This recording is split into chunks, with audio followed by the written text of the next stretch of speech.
नमस्कार। अलका विजिता शुक्ला चैनल में आप सभी का स्वागत है।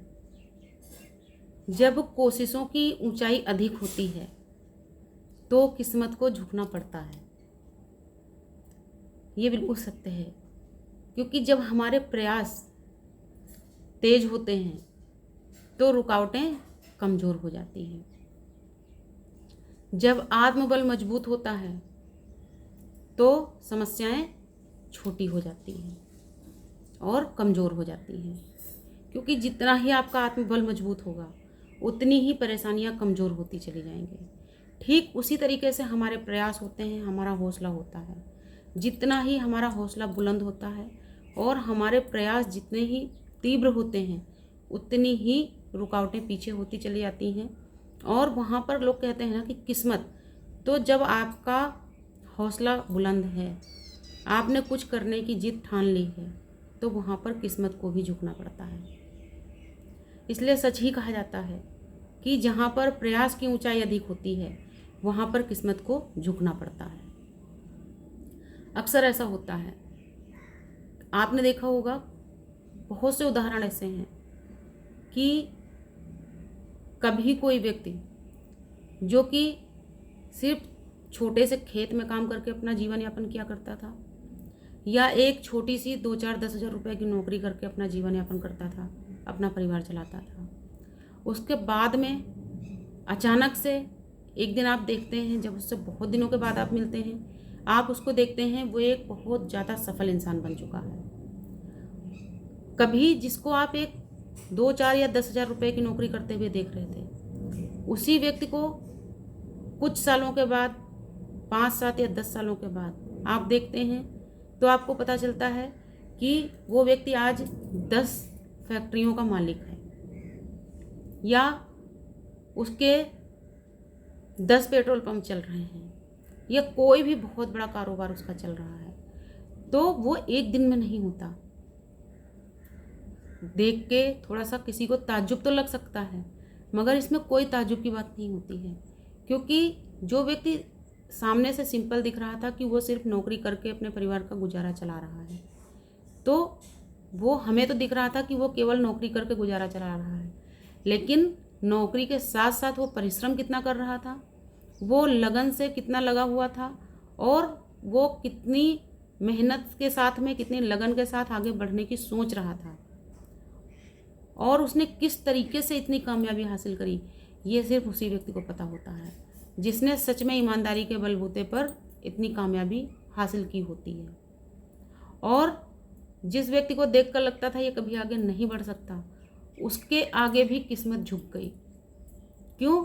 उसके प्रयास तेज थे। उसने अपने मन में ठान ली थी कि उसको आगे जाना है, इसलिए वो सफल हुआ। तो इसी तरीके से हमारे सभी कार्य हैं। हम जिस कार्य के बारे में ये सोच लेते हैं कि हमको वो कार्य करना ही है, हमें वो कार्य पूरा करना है, हमें अपनी मंजिल तक पहुंचना है और हमें सफल होना है, तो जब हम ऐसा अपने मन के अंदर ठान लेते हैं, फिर हमारे सामने कितनी भी रुकावटें आती रहें, हमारे सामने कितने भी विरोधी क्यों ना आते रहें, लेकिन कोई हमें रोक नहीं पाता, क्योंकि हमारा उद्देश्य किसी से भिड़ना नहीं है, हमारा उद्देश्य किसी को हराना नहीं है, हमारा उद्देश्य किसी को तकलीफ़ देना नहीं है, हमारा उद्देश्य सिर्फ हमारी मंजिल तक पहुंचना है, हमारा उद्देश्य सिर्फ अपने काम में सफलता पाना है।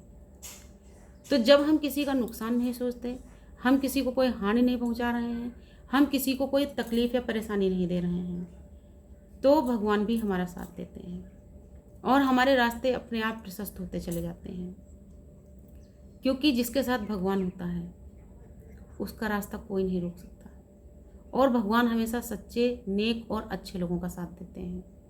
तो जिसके अंदर ईमानदारी है, लगन है और सच्चाई है, वो व्यक्ति सफलता जरूर पाता है। अपनी मेहनत पे, अपनी ईमानदारी पे भरोसा रखिए और ईश्वर में विश्वास रखिए। सफलता आपको जरूर मिलेगी, आपको कोई सफल होने से रोक नहीं सकता। काम कोई भी हो, बुरा नहीं होता, बस उसमें आप किसी का नुकसान ना कर रहे हो, आप किसी की चोरी नहीं कर रहे हो, आपने किसी को कोई दुख ना पहुंचाया हो, कोई काम बुरा नहीं है। बुराई होती है उसमें जब हम किसी का ज़बरदस्ती कुछ छीनते हैं, जब हमने कोई गलत रास्ते पे चल के किसी चीज़ को हासिल किया होता है, वो बुरा होता है। लेकिन जब हम ईमानदारी के बलबूते पे चल के अपने परिश्रम से, लगन से कुछ चीज़ हासिल करते हैं या करना चाहते हैं, वो कभी गलत नहीं है। कोई आपका विरोध कर रहा है, उसे करने दीजिए। आपको पता है कि कोई व्यक्ति आपके रास्ते में रोड़े तैयार कर रहा है, रुकावटें डाल रहा है, कभी आप उनसे भिड़िए नहीं। अपना रास्ता बदल लीजिए और उनसे बच के निकल जाइए। क्यों? आपको अपने काम में सफल होना है। क्योंकि जिस समय आपने कोई काम करना शुरू किया है, करने की ठानी है, उस समय यदि आप ऐसा विरोध करने वाले लोगों से भिड़ के अपना टाइम ख़राब करेंगे तो बस उसी में आपका पूरा टाइम चला जाएगा। फिर आप कितना टाइम अपना कार्य करेंगे? तो ऐसे लोगों से भिड़ना नहीं है आपको अपने काम पे ध्यान देना है, आगे बढ़ते रहना है। अगर आपको लगता है कि कोई व्यक्ति हर बात में, हर काम में बार बार सामने से भी आप पे वार कर रहा है, आपको परेशान कर रहा है, तो एक बार आराम से बैठ के उनके साथ में बात कर लीजिए कि उनकी परेशानी क्या है। परेशानी समझने के बाद में फिर आप उस हिसाब से तय करिए कि अब आपको किस तरीके से करना है, आपको किस रास्ते से निकलना है कि वो आपके सामने रोज़ ना पड़े। क्योंकि जो दुष्ट प्रकृति के लोग होते हैं उनका काम सिर्फ इतना ही होता है, किसी को तकलीफ़ पहुंचाना, किसी के काम में रुकावट डालना, बाधाएं डालना। इससे ज़्यादा वो कुछ नहीं कर सकते, क्योंकि वो उस लायक ही नहीं होते हैं। इसलिए ऐसे लोगों से हमेशा बच के निकल जाइए। मेहनत करिए, ईमानदारी से आगे बढ़िए, हौसला बुलंद रखिए। क्योंकि एक बार फिर से बोलूँगी, जब कोशिशों की ऊंचाई अधिक होती है तो किस्मत को भी झुकना पड़ता है। वीडियो पसंद आए तो लाइक और शेयर करिएगा। नमस्कार, धन्यवाद।